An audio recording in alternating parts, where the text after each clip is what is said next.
HippersBoxing.com. We in the house. Sonya, you got a big fight coming up. What's the deal on this fight, yo? Drop the knowledge on it.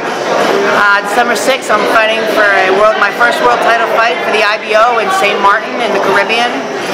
I'm fighting Carlette Ewell, who's a 4-time world champion, and I fought her in 2012, January, and we got a draw. We fought to a draw, and I fought 7 times since. She hasn't fought once, and it's going to be a war. It's going to be a great fight. She's a great athlete. I'm looking forward to it, and I'm going to be coming home with the belt, bringing it back to New York, so I'm excited.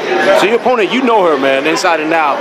You know her strengths and weaknesses and everything, so drop the knowledge on that.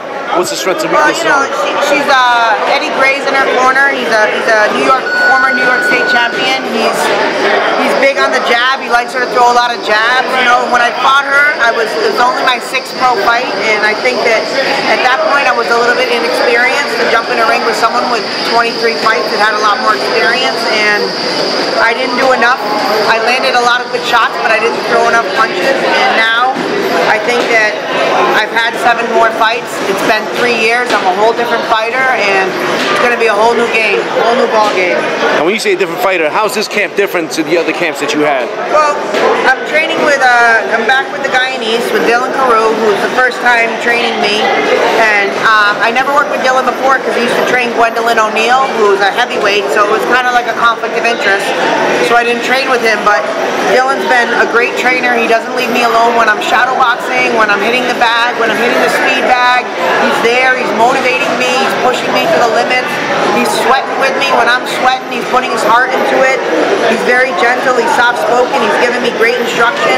I'm getting great sparring. I'm really happy, I'm looking forward to it. I'm in great shape, and Dylan can't go with me, so I'll have Buddy McGirt in my corner, who's an experienced trainer, and I think that this fight is just going to be a whole new game for her, and I think after 4 rounds of pressure from me, that in the end of the fight she'll end up shutting down and I'll come away victorious.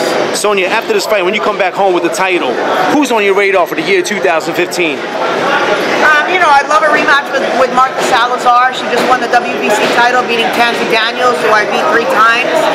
I think that would be a great rematch here in New York, because in California it didn't go too smoothly. And then there's a girl in Mexico I'd like to fight who's 5-0. So, you know, unfortunately the women's heavyweight division isn't that populated, but, you know, I got to use what I have available to me to win those belts and start stacking the belts. Sonya, a couple last words for your fans worldwide. No, I just appreciate all the love and support. You know, I think being a professional athlete, being a New York City school teacher, the combination, I have 2 professional careers, and I appreciate the support and the love I get from my fans, and, you know, I want to make the Greeks proud. Always a pleasure, Sonya. Thanks.